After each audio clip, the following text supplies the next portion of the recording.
The alarm ripped through the station before I even opened my eyes. Red light. Not the soft amber of a drill. Real red. The kind that means the walls around you are about to stop being walls. I rolled off my bunk and hit the floor already running, because on Varan Concord Station, that particular alarm only meant one thing. A hull breach was active somewhere close, and the air I was breathing had a countdown attached to it. My name is Owen. I am the only human technician assigned to the atmospheric gardens on this station. And in the 11 months I had lived here, I had never once heard that alarm outside of a scheduled test. It was not a test now. I could feel it in the floor plates, a low shudder that came and went, like something enormous had exhaled. I grabbed my emergency mask from the wall slot and pressed it against my face before I even reached the corridor. The mask hissed as it sealed, feeding me thin, cool air that tasted like metal. Through the small round window in my door, I could see the corridor lights flickering between red and dark, and a fine mist of condensation curling along the ceiling vents. That mist should not have been there. It meant pressure was dropping somewhere close, fast enough to pull moisture straight out of the air. I stepped into the corridor and the station spoke to me directly. A calm voice piped through every speaker at once, completely at odds with what was happening around it. Hull breach detected, Section 9. Garden Level 2.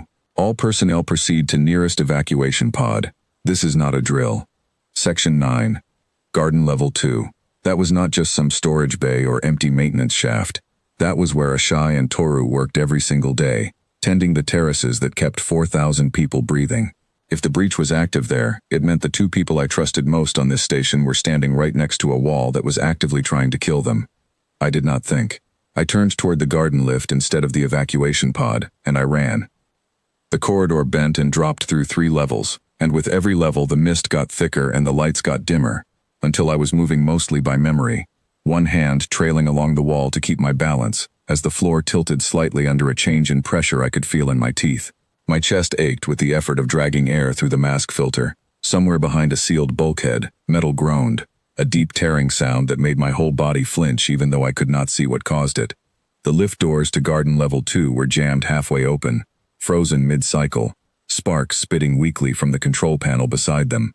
I forced my fingers into the gap and pulled, my boots slipping on a floor slick with condensation, until the gap was wide enough to slide through sideways. The garden hit me like a wall of noise and color gone wrong. Steam rolled off the terraces where warm irrigation water met suddenly freezing air.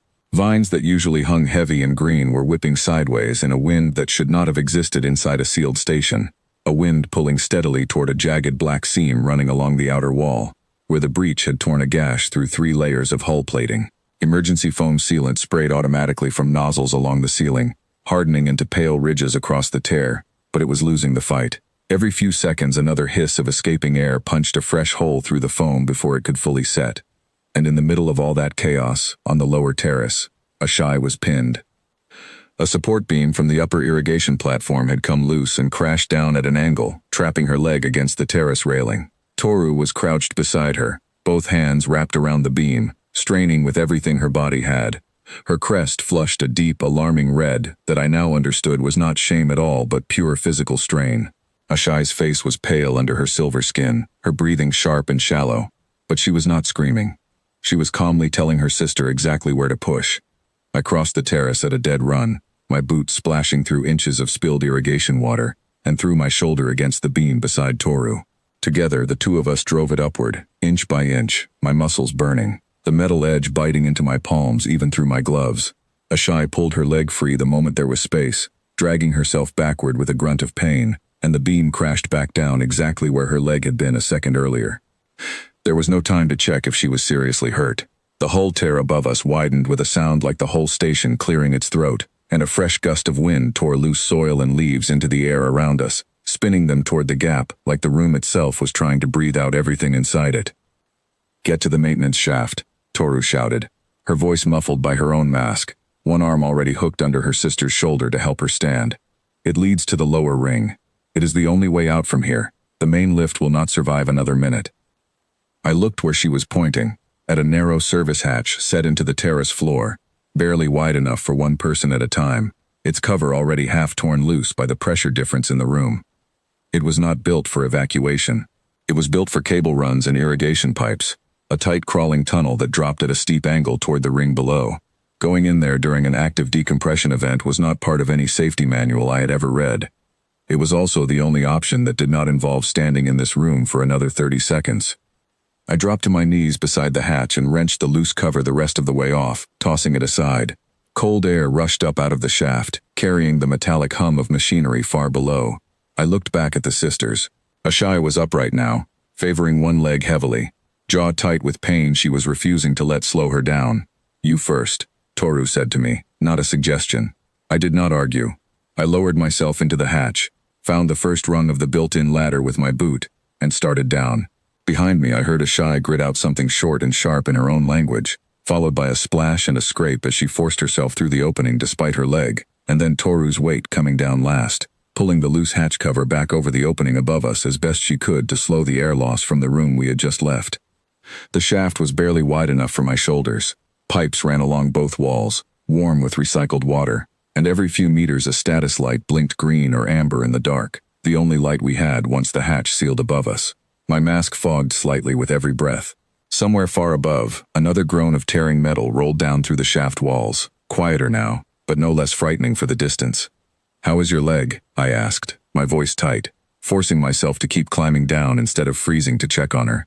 "Cracked, not broken," Ashai answered from just below me, her breathing rough but steady. "I have had worse. Keep moving, Owen. The pressure drop above us is not finished yet." We kept moving. The ladder gave way to a steeper crawl space, and I had to drop onto my stomach and pull myself forward with my elbows, the ceiling scraping against my back with every meter. My mask kept slipping against the tight space, and twice I had to stop and reseal it with shaking fingers, terrified that a single bad seal would be the difference between reaching the lower ring and not reaching it at all. Somewhere behind me, I heard Toru's breathing change, shorter, faster. "Toru," I called back, "keep talking to me. Are you hurt?" "Not hurt," she answered, her voice strained in a way I had never heard from her before, in over a year of knowing her. Calm, steady Toru, who never raised her voice even when the irrigation systems failed twice in 1 week. "My crest is caught. The tunnel narrows here more than it should. My crest cannot fold flat enough on my own." I twisted my body around in the cramped space, ignoring the sharp scrape of metal against my shoulder, until I could see her behind me. Her crest, the long ridge running down her spine that Varen used to show emotion, was jammed sideways against a support strut, bent at an angle that clearly caused her real pain, her hands scrabbling uselessly at the tight space around it. This is not the moment for modesty, I thought to myself, and I reached back without hesitation, my gloved fingers finding the base of her crest where it met her spine, exactly where I had seen Ashai fold it flat during rest cycles in the garden. "Tell me if this hurts," I said, and pressed down carefully, guiding the ridge flat along her back the way I had watched her do it herself 100 times without ever really understanding the mechanics of it. "It does not hurt," she said, surprised. Then more urgently, "Do it again, lower. There is a second joint." I found it, pressed again, and felt the whole structure fold flat under my palm with a soft click. Toru exhaled hard, a sound of pure relief, and started moving again immediately. No space wasted on embarrassment. No hesitation about a human touching a part of her body that every briefing I had ever read insisted was deeply private. "We are almost at the ring," Ashai called from up ahead, her voice tight with pain but steady. "I can see the seal door." The crawl space opened suddenly into a wider maintenance corridor, and warm, stable air replaced the thin, cold air of the shaft. A heavy blast door stood at the far end, its status light glowing a steady green, the mark of a section that had not lost pressure. I nearly laughed with relief at the sight of it. We were not through yet. An automated voice crackled over a nearby speaker, this one local to the maintenance ring rather than the whole station. "Warning, secondary structural failure detected. Garden Level 2 support column. Collapse imminent. All personnel clear connecting shafts immediately." The shaft we had just crawled through led directly back up into the garden. If that column came down, it would likely bring the whole terrace structure with it, and the shockwave would tear through every connected corridor, including the one we were currently standing in. Ashai did not wait for anyone to explain the danger. She grabbed my arm and Toru's hand at the same moment, dragging both of us toward the blast door despite her injured leg, moving faster than I would have thought possible given the pain clearly written across her face. We ran. The corridor behind us groaned, a deep building sound that grew louder with every step we took, until it broke into a roar that shook dust from the ceiling panels above us. I did not look back. Looking back would have cost half a second, and half a second felt like the difference between making it and not making it. The blast door was 15 meters away, then 10, The roar behind us climbed into something closer to thunder, and I felt a wall of displaced air push against my back like a hand shoving me forward. 5 meters. Toru shoved me through the doorway first, then Ashai limped through right behind her, and Toru herself dove through last, slamming her palm against the emergency close panel on the inside wall the instant she cleared the threshold. The heavy door slammed shut behind her with a deep mechanical thud, sealing off the roar completely, leaving only a ringing silence and the sound of our own ragged breathing. For a long moment none of us said anything at all. We simply sat there on the cool metal floor of the maintenance ring, 3 bodies pressed close together, chests heaving, hearts pounding so loudly I could hear my own pulse in my ears. Ashai broke the silence first, letting out a short laugh that sounded half relief and half disbelief, wincing immediately as the movement jostled her injured leg. "That column has been due for replacement for 6 months," she said. "I filed the request 3 times. I stared at her, then at Toru, then started laughing myself, an exhausted, slightly unsteady sound that came from somewhere deep in my chest, a release of every bit of fear I had been holding since the alarm first tore me out of sleep. "You are laughing about a maintenance form," I said, right after nearly dying. Ashai shrugged, then immediately regretted the movement, pressing a hand against her ribs. "If I do not laugh about the small things, I will only think about the large ones," she said. "And the large one is already over. We are alive. My leg will heal. Your shoulder will stop bleeding once someone looks at it." I glanced down, startled, and saw for the first time that my sleeve was torn and dark with blood along the shoulder, a wound I had not even felt happen somewhere during that crawl through the shaft. Adrenaline was a strange thing. It had simply refused to let me notice. Toru moved closer without a word, pulling a small medical kit from a wall panel beside the sealed door, kneeling next to me and gently pulling my torn sleeve back to look at the cut properly. Her fingers were steady again now, no trace of the panic from the tunnel, just calm, practiced care. "This will need proper treatment," she said, "but it is not deep. You were fortunate." "We were all fortunate," I said quietly, watching her clean the wound with careful, precise movements. "You could have been crushed under that column. Ashai could have lost her leg. I could have frozen up back there instead of moving." "You did not freeze," Toru said simply, tying off a temporary bandage with practiced hands. "You ran toward danger instead of away from it, the moment you heard where the breach was. Most people do not do that, human or Varen." I did not answer right away, because the truth was I had not thought about it at all in that moment. I had simply moved, the way you move when the people you care about are in danger and there is no time to weigh the risk properly first. There had been no calculation involved, only the certainty that I could not sit in an evacuation pod while Ashai and Toru were trapped somewhere behind a failing wall. Ashai reached over and rested her hand briefly against my uninjured shoulder, a small gesture, but one that carried real weight behind it. "You did not have to come back for us," she said. "Your evacuation pod would have been the safer choice." I looked at her, at the deep bruising already forming along her leg, at Toru's crest still slightly stiff from being folded roughly in that tunnel, and thought about how easily any one small mistake back there could have ended very differently for all 3 of us. "I was not going to leave you behind," I said, and it was the simplest true thing I had said all day. For a moment none of us spoke, letting that sit in the quiet space between us, the ringing silence of the sealed maintenance corridor, slowly replaced by the distant hum of the station settling back into a stable rhythm around us.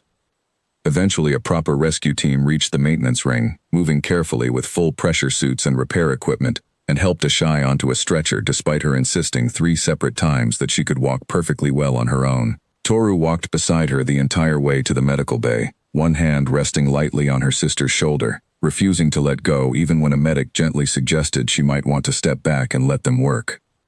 I sat outside the medical bay for a long while afterward, my own shoulder freshly bandaged by a proper doctor, replaying the last hour over and over in my mind.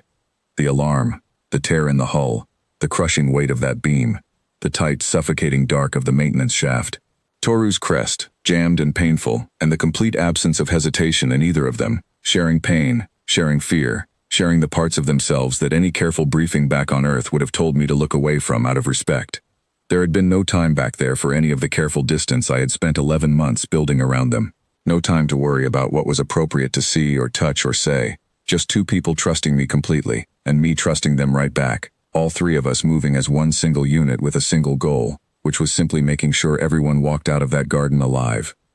When Toru finally stepped out of the medical bay hours later, her crest fully healed and standing tall again, She found me still sitting against the corridor wall, staring at nothing in particular. "Ashai is resting," she said, sitting down beside me with a tired but genuine smile. "The leg will heal completely within 2 weeks. She is already complaining about missing the next planting cycle." "That sounds like her," I said, managing a small smile of my own despite the exhaustion pulling at every part of my body. We sat there together in comfortable silence for a while, watching station workers move calmly back and forth through the corridor as repair crews finished sealing off the damaged section for good. Everything around us slowly returned to its normal, quiet rhythm, as if the last few hours had been nothing more than a brief, violent storm that had already passed. "You did something today most people never do," Toru said eventually, turning to look at me directly. "You ran into danger for people who are not even your own species.